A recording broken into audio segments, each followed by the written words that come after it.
Moi, aujourd'hui, au Sénégal, j'ai ma grand-mère qui a près de 70 ans, qui se connecte grâce à la magie des clics. Et aujourd'hui, au Sénégal, comparé à beaucoup de pays, hein, je vous donne juste des statistiques. La Guinée, par exemple, en Guinée-Conakry, le nombre de personnes connectées avoisine les 3 millions d'habitants. Au Sénégal, d'après les dernières données de l'Agence de la régulation, en tout cas de l'ARTP, voilà, l'Agence de régulation des télécommunications et des postes, nous sommes à près de 9 millions d'abonnés aujourd'hui au Sénégal. À près de 9 millions d'abonnés, c'est vraiment énorme. Et dans ces 9 millions d'abonnés, près de 80% des Sénégalais se connectent via la téléphonie mobile, ce qui explique justement l'avancée et la poussée des fintechs. J'y reviendrai plus tard. Mais donc, la connexion Internet aujourd'hui est vraiment quelque chose d'assez extraordinaire que les autorités publiques quand même ont pu mettre en place.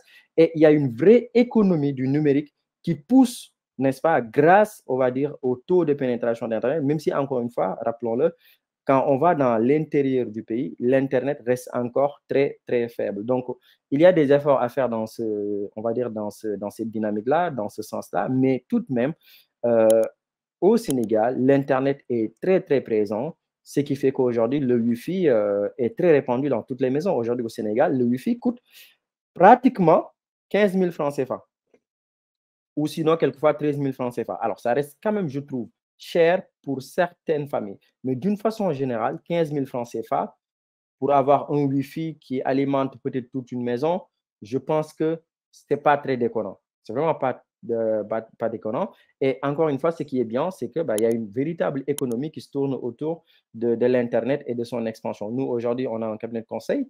On travaille avec des collaborateurs qui sont au Sénégal, on travaille avec des clients qui sont au Sénégal, mais tout se fait en distanciel grâce à la magie d'Internet.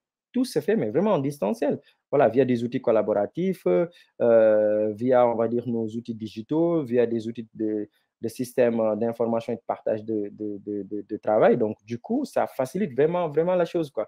Donc, Internet, encore une fois, aujourd'hui au Sénégal, a connu une expansion voilà, qui est vraiment fulgurante, qui fait que, pour moi, c'est une des innovations aujourd'hui qui fait avancer le Sénégal. Et je l'ai vu quand je suis parti à Dakar.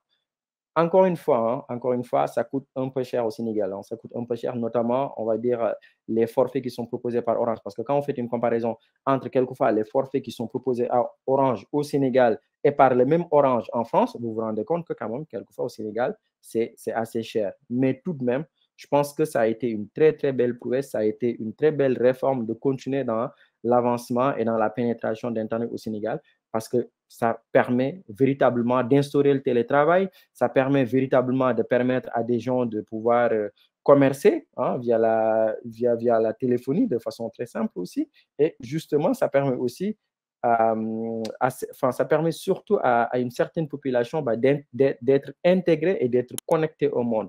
Donc, je pense que voilà, l'Internet vraiment est quelque chose pour moi qui est quand même très important. Et quand je suis parti à Dakar au Sénégal en avril 2023, je m'en suis rendu compte que voilà, c'est quelque chose qui est très, très présent comparé à mon dernier voyage en 2018 au Sénégal.